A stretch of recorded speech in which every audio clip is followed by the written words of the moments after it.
My guess is it's just going to be a data point on a filter at some point if it needs to be used, because at the end of the day, it's still back to the meaningful conversation, meaningful content that in the public domain that furthers the information of the user, right? So if it's meaningful and all that, and it's well designed, it doesn't matter if it got touched by an AI or not. I think that would be a good takeaway. But if it's crap and AI, watch out.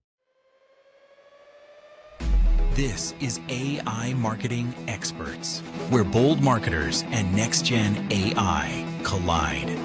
Each week, join us as we decode trends, test tools, and share real wins from the AI-powered front lines.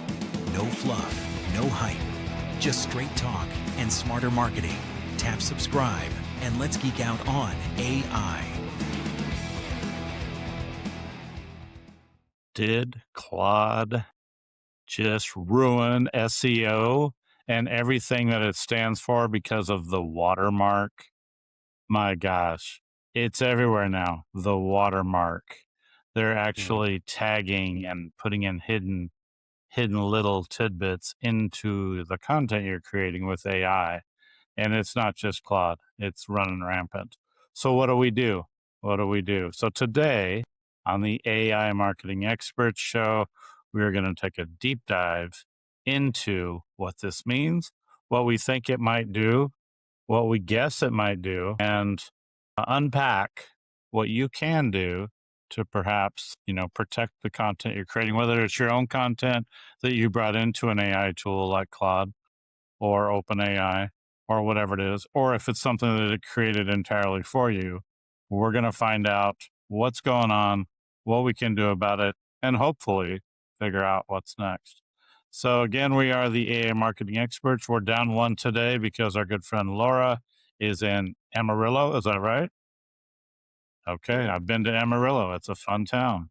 North Texas, right? Northwest. Yep. So we're going to dive. What's that? Panhandle. Yeah, the Panhandle. So we're going to dive in deep today with my three other illustrious associates and jump right into this red hot topic. In fact, if it gets too hot, we might need the fire extinguisher over here, right? With that, I will open up the floor for you guys. Yeah, I'll give it a second name. We're going to call it the Brussels effect, just to kind of bookmark why this is what it is. So European Union, specifically Article 50, if we care, but it's the Artificial Intelligence Act, like it's privacy laws, control, government control, all that kind of fun stuff that we all have to live within. So do the LLM, so do all the big companies. It became it's becoming a requirement. We don't like to watch a video and not know if it really is Barack Obama, Kim Kardashian, or some AI version of that. We don't like to read content that's slop, that, some real people write really bad, sloppy content, but so does AI. So it does make sense, but the scary point around it is, okay, they've all responded to an act that is benign, potentially. We'll talk about that right now. And where can it take things? So what do you need to know? And is it like the old days of like photos and stuff like that you could have these embedded things in, that you could have sneaky tools that go in and strip that little bit of code out that gets rid of the embedded watermarks of the licensing of the photo and stuff like that. Is there a hack to get around it? So I think that's coupled with like where it came from. Now we know why, sort of, and what you can do about it. You guys go. Well, I think that we've already seen this with YouTube not too long ago, a few months back. Requests that you say, put a checkbox when you're uploading your YouTube video. Is this AI generated content? Mm-hmm. You don't have to check the box. And I don't know that everybody even knows that you have to check the box. But if you created a video with an AI video tool of some sort, now you're supposed to identify that. I don't know what the consequences would be if you don't, but we identify the stuff we create because, we don't want to find out. Yeah, I'll jump in here. I've got mixed feelings about it. On one side, I do see the need for it because we're getting bombarded with all of this stuff, right? And we've talked about that in previous episodes. But on the other side, right, from an SEO standpoint, and we've been talking about this also in prior episodes, just because you can do it, should you do it? you know, with creating content using AI, right? Well, we've kind of all gone all in. And I say all, pretty much the entire marketing industry has gone in on creating content with AI because it scales. It scales way better than hiring human writers and getting decent content from them because that's even hard on its own.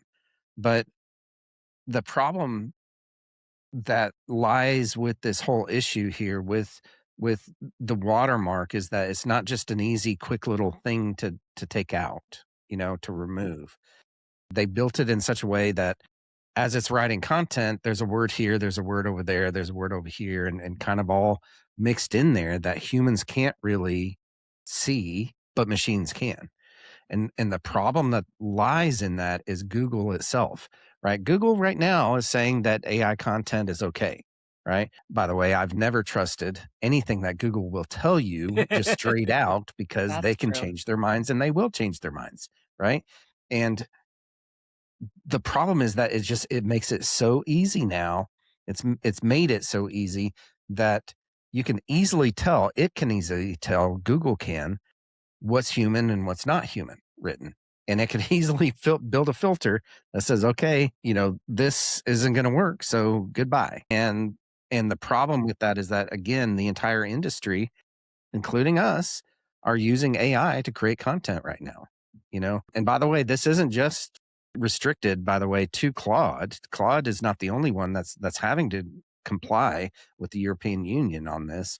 And OpenAI has, Gemini has, I mean, all of the major LLMs out there, all the major AIs are falling in line with this. Okay. Well, So And I Go think ahead. they are because of the penalties. It's $7.5 to $15 million penalty, or 1.3 to 3% of global revenue turnover. Whichever is higher is the penalty that the EU put in. Nobody wants to sit in a European Union magistrate having that conversation to see if they have to pay that penalty or not. So it's just easier. Claude was the first to say, "Yep, we're just all in a bag of chips on that." Then, but all the other ones just fell in line anyways. It's like, yeah, we're not dying on that hill.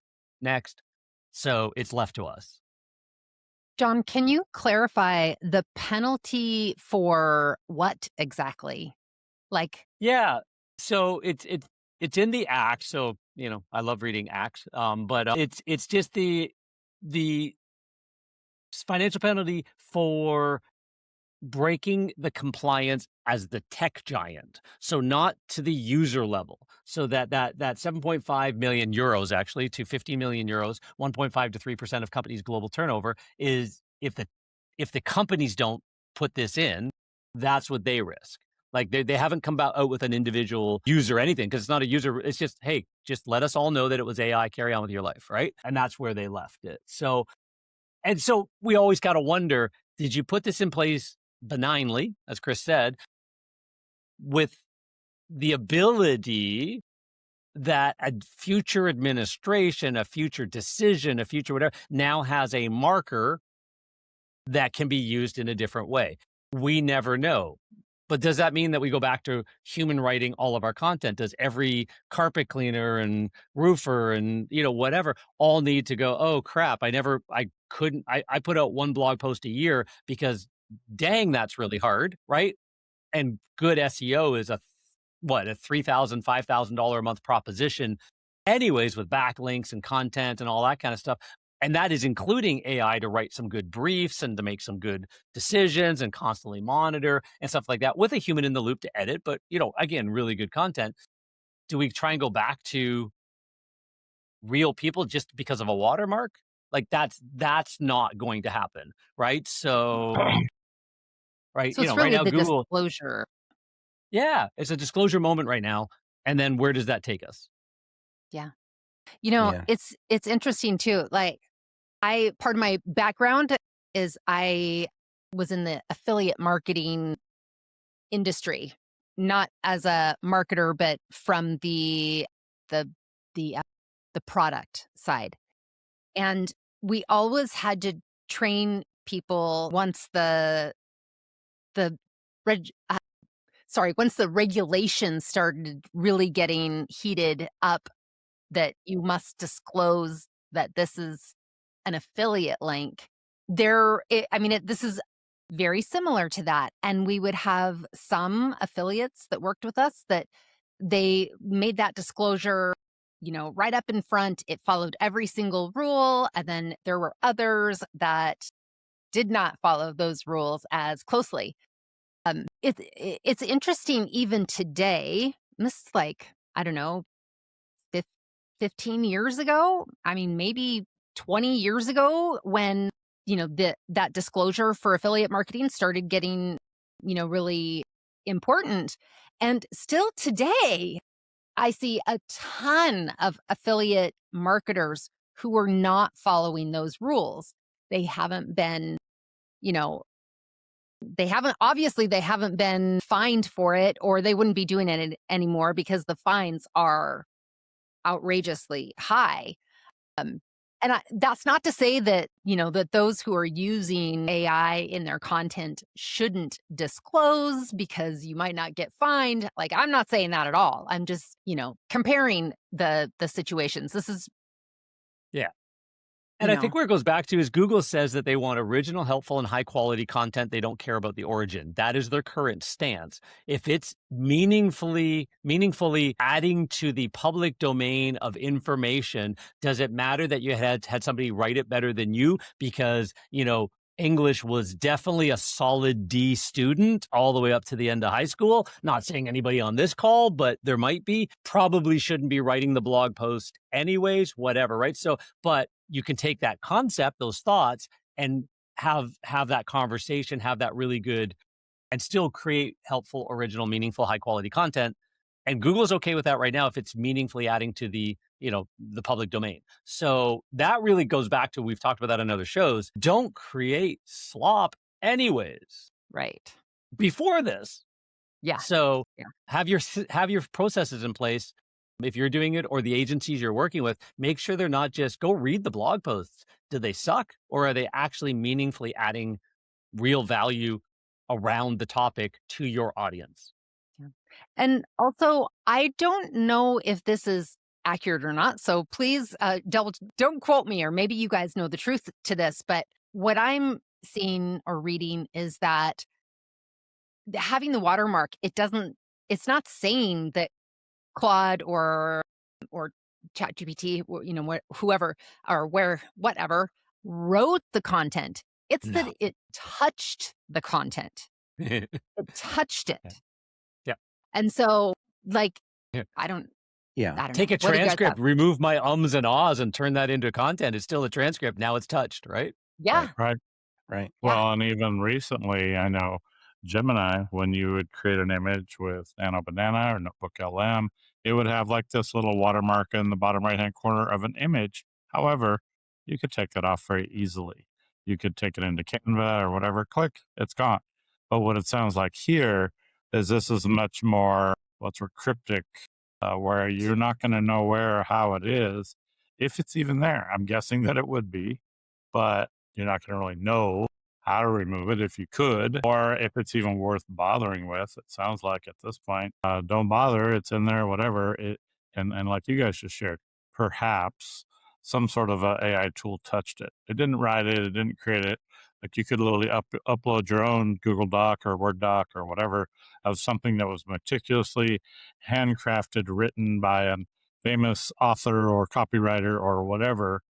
And so it's your own words. I mean, words are words, right? You don't own them to begin with. No matter if you wrote them or your English major kid wrote them, it doesn't matter, right? And how many So days words are are we words. away from a guru like Chris just writing the script that figures out what is the watermark and how to but again, but I think that's the wrong part of the conversation. Right. I do think it's like, yeah, like be helpful, as we always said, and actually do good work, and gosh shucks, you'll actually get rewarded for it. Right. The whole authenticity that we talk about frequently, Now, and sorry, go Go ahead, ahead. Chris. no, you're good, Chris. Go ahead. I was going to say, but right on the contrarian side of things, right, and this is just by I have worked. We've all worked in the industry for a really long time. I mean, I remember the days of Panda and what was the other one? Panda and Penguin and Penguin. Penguin, right. Pigeon. I remember when all of those went down, right, in 2012-ish, somewhere around in there, that, you know, I just remember thinking, gosh, I'm really glad that we didn't jump on that bandwagon back then and do all that junk, right? Because none of our clients were affected. Well, so there's a real contrarian side of all of this is that we have all jumped on the bandwagon at this point, and maybe not Mhm. everybody in the industry, but a lot of marketers out there have been, creating their content because it's way cheaper, right? Just We to went keep from up. $25 an article is what Yeah. we were paying, right? $25 an article to, and by the way, not 500 words article, Yeah. right? To getting articles created for cents, like literally 1 or 2 cents per article for a 1,500 really well written and well researched document, right? So I was real curious about this because just kind of knowing how Google operates. Google cannot make a major change like that because remember, I don't know if y'all remember back when Penguin came out and Panda came out, it affected at first 1% of the internet, right?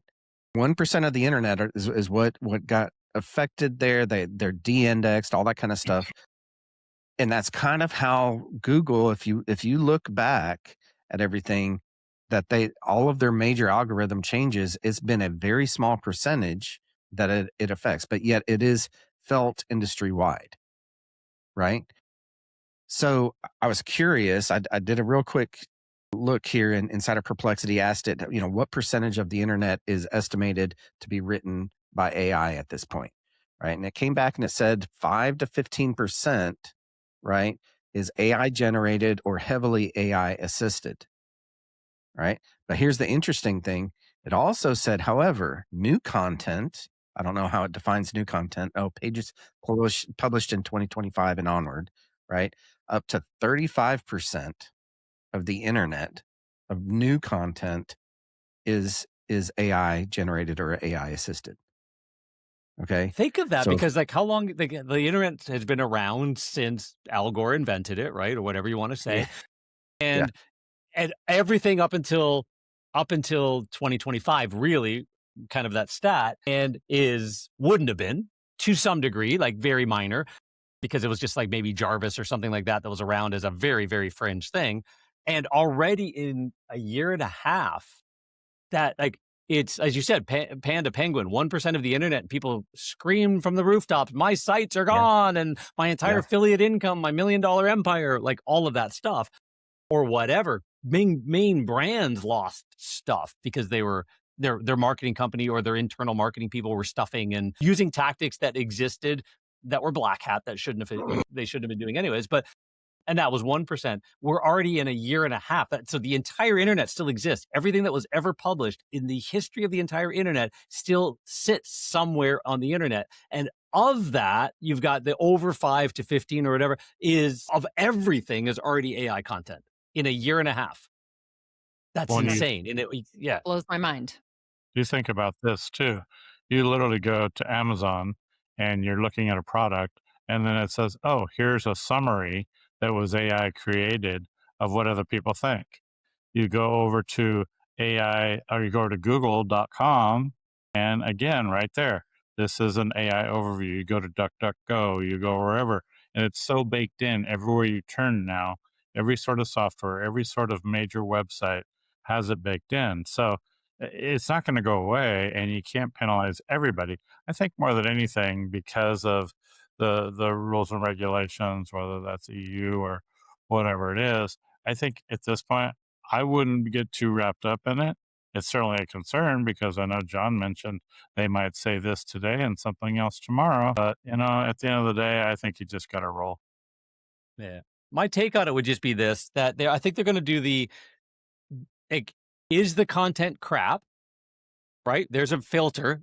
Like AI can easily be trained by Google and anybody else, like for rankings. A is the content crap, right? Like we're already there. And B, is it AI written? Now you've got 2 data points, right?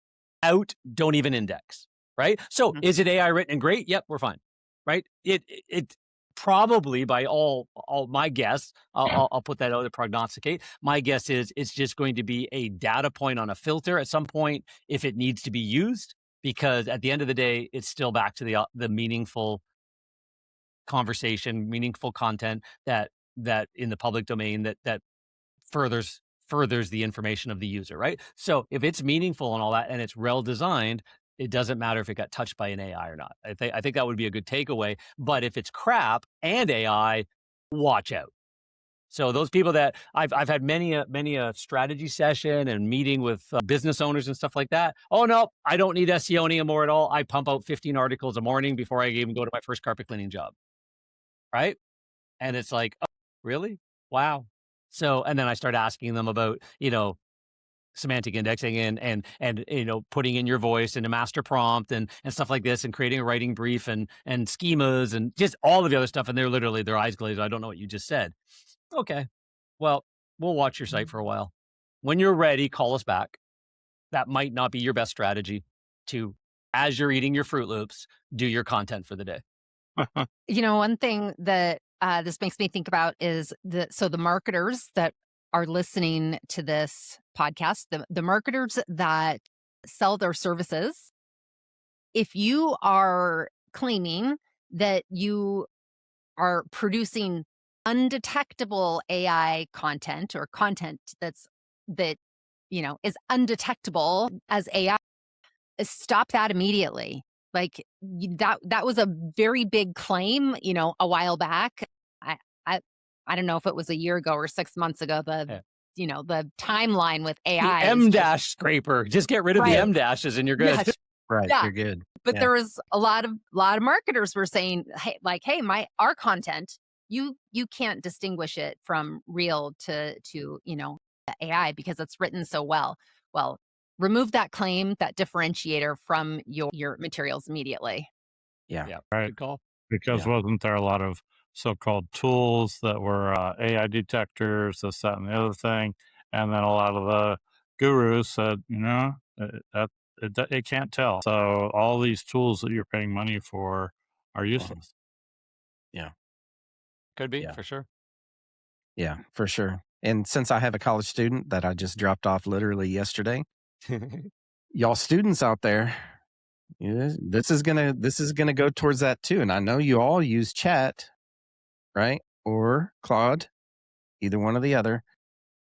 Make sure that you're paying attention. Your teachers sure will be able to tell if that's AI generated or not. That's Even a if really you good put it in point. your I wouldn't even have voice. thought of that one. That's a great point. Yeah. Yeah. I mean, From Yeah. The days of what I- plagiarism are over. You don't get that exact, hey, here's exact sections copied from this into my thesis and my whatever and all that kind of stuff. Like, again, you don't need that in the world of AI anymore, right? Like, but now, because you can wait to the very last minute and write that essay and submit it today, if you have a little bit of skill to make it not look like AI wrote it, and a little bit of, but yeah, now the teachers have that ability. So they're probably going to have that bit of a razor or something like that going forward. How did you use AI to help you produce this report? Knowing you will, so you have to document and describe how you did, or something like that Yeah. upon submission, right? Yeah. Because That's a good point. without I it, mean, why even go to school? Have your AI agent, John 2.0, just attend school for you.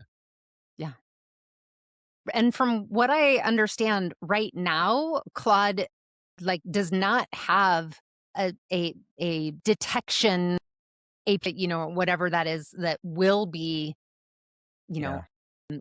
offered later. They haven't put that detection software out there yet. It's not public. Now it's that doesn't mean it's not private. It's still there, but Yeah. from what I understand, they haven't released anything that Yeah. No, So- that would it be could be anti coming in them, an right? API. Yeah, that'd be Right. anti them. Like, hey, oh, by the way, we're going to, kill our golden goose, right? Yeah. You guys can do all this stuff. We want you to buy our subscriptions and our max plans and our double max plans and our have 4 max plans and all that. We want you to do all of this kind of stuff. But by the way, we're also going to detect everything you do that you used our stuff for and rat on you. Kind of no, you know what I mean? Yeah. They just followed this because they don't want the fines, right? So Yeah. it's just like, That's an interesting concept, John. I hadn't thought of that. Yeah. Also what I really want, like I get it, like it's important to disclose, that it's AI, if it's produced by AI. I personally think if AI helped us, edit, refine, research, things like that, if it wasn't for this new watermark issue, I wouldn't feel the need to disclose. But videos, like I want disclosures on videos. Like not necessarily from a marketer perspective, but as a consumer, video is getting so good. It is. It's so good. And when you can't distinguish real from fake, it can be so dangerous. are you trying to For say that video especially of me swinging off the top of the buildings doing my best Assassin's Creed was not real? I tell you, it might have been real. I can swing off the top of buildings. That's right. It looked like that was me. obviously real. I'm talking about the other stuff that's out Okay, there. Like, fair enough. I just you wanted to know. clarify. Yeah.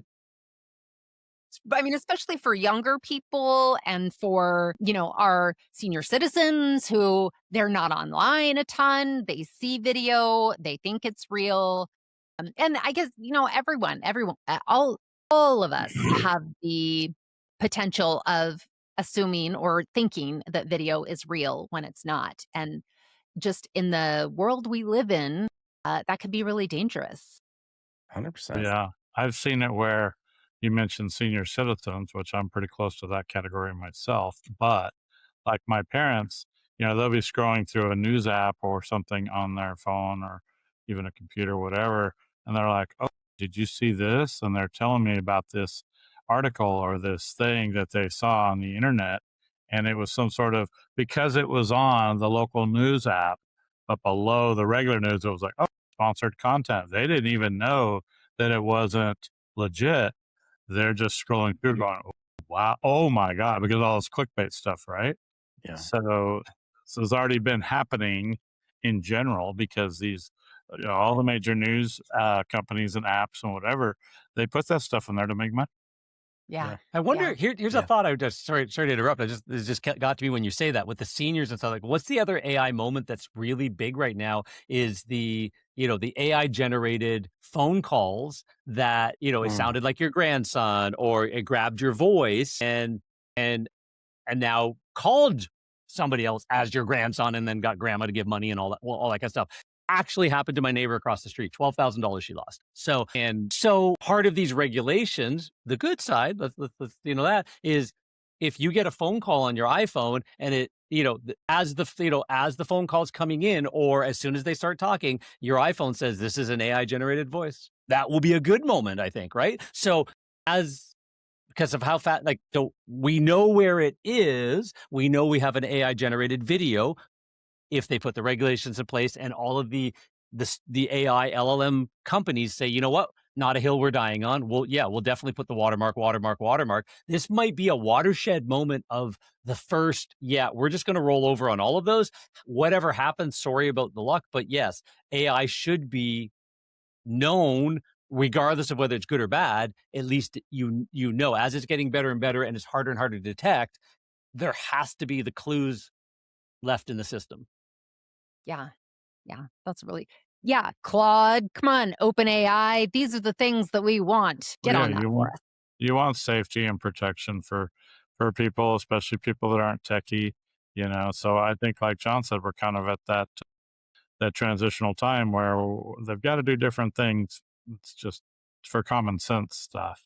But at the same time, AI is so embedded now in everything that there's got to be some fine lines to it. There's got to be some safety nets, but you can't just clamp it all down and say, nope, just kidding, you can't use that. Yeah. I just can't wait till the day your barber has to say, hey, by the way, I'm an AI generated humanoid robot cutting your hair. Anyways, let's continue because you still wouldn't know. We're going to be What's a there, barber? just not tomorrow. What's a barber? I never heard of that. Exactly. Good conversation today, guys. That's right. I think the big Well- takeaway will be that what we said, algorithms keep changing. AI watermarks are going to be here to stay. There's no way around that. So search engines don't rank content based on who wrote it. That's really, they rank on how much it actually helps the reader. So back to our prime directive around here, be real. Real is, real and authentic is, no matter how many people say, John, you're full of BS on this one. Real and authentic is where Google has always been taking this. Every time somebody tries to game the system, and they go, no. We don't want you to game it. We're going to shut that down. Like, as we talked about, backlinks from Russia 20 years ago could rank a site. Embedded keywords on white, white text on white background could rank a website until it couldn't. Panda Penguin, rank, all that kind of stuff. This is just the next. They really want to have people use their search engine, any of them, DuckDuckGo, Google, all of them. They want people to use it because the experience gives them the answers they want. And AI just makes that so much easier all the way around. You don't need to put backlinks still work, but they won't for long because you don't, like a brand entity mention without even a backlink, AI can find the name of your company, right? And connect the dots. So it actually means naming your company or your DBA is far more important than creating a backlink, because if your name of your company is a generic term, it's not going to find you across hundreds of millions of iterations. But if it's a unique term, it will connect all those dots without creating backlinks to your website. And, backlinks still work right now until they won't be needed anymore, because it's really trying to be authentic and not gaming the system in any way. I agree. Any other closing thoughts? Just say, this doesn't mean that anything in your workflow, your process, like this is not a reason to change anything right now. This is an awareness issue, in my opinion. This is an awareness issue, but I don't necessarily think that processes need to change quite yet. Unless you're the guy that's pumping out 15 articles before he Yes. With his Fruit Loops, eating his Fruit Loops. With Yeah, his that Fruit guy. Loops. So Yes. You're listening right doing now, that- whoever you are. Yeah. A, Fruit Loops, bad, full of sugar, just a John comment. And B, don't write your content that way. No. And Captain Crunch is way better. Make it useful. It is. Captain Crunch is way better. Get useful. Do you guys ever do Captain Crunch with beer in college? As the No. for breakfast? No. No. Okay. Just Gross. me. What's college? I didn't go there. Exactly. Well, I think with that, we'll kind of wrap up. John's going to give us a quick plug about what people can do if they want to learn more. Yeah. So every one of these episodes has a Take Action with Amy brief that comes along with it. It's inside of our free community, the AI Marketing Experts Insiders Club, Amy Insiders Club. So it's a community that you can jump into, sign up for free, have chats, see the background stuff. We keep adding new stuff to it. We have a new director of the community helping, fairly new, Christine, jumping in there as well. So be as more and more active. So tell your friends, tell your family, all jump in there, learn this stuff, be ahead of the curve. And we have some training courses coming up really soon as well in there about the stuff we talk about, how to create a simple second brain, how to create your master prompts, stuff like that we've all talked about. And there's a couple other ones that Jen announced to us today that we will be creating and putting, a few more, intro videos and things like that you guys get to see. So yeah, by all means, check the show notes, find the link. You can also go to aimarketingexperts.net, not .com, but .net. And that's our website hub where all of these episodes stream, plus more background content and stuff like that. And we get to see Chris in his boxer briefs, because all that kind of good background stuff. And and then you can join the community and love us even more. Perfect. Overshare. Yeah. So- And just for the record, you will not see me in my boxer shorts. No. I don't know. No. Will it be Chris or is it an AI Chris? We don't know. Well, if you're listening or viewing us, be sure to like, subscribe, share, whichever platform you're on. We're glad to do what we can to bring you the latest information, help you guys understand what's happening in the world of AI and how it affects your marketing. So, Brad Kilgore, America's Best Shops, we're signing off another episode of AI Marketing Experts.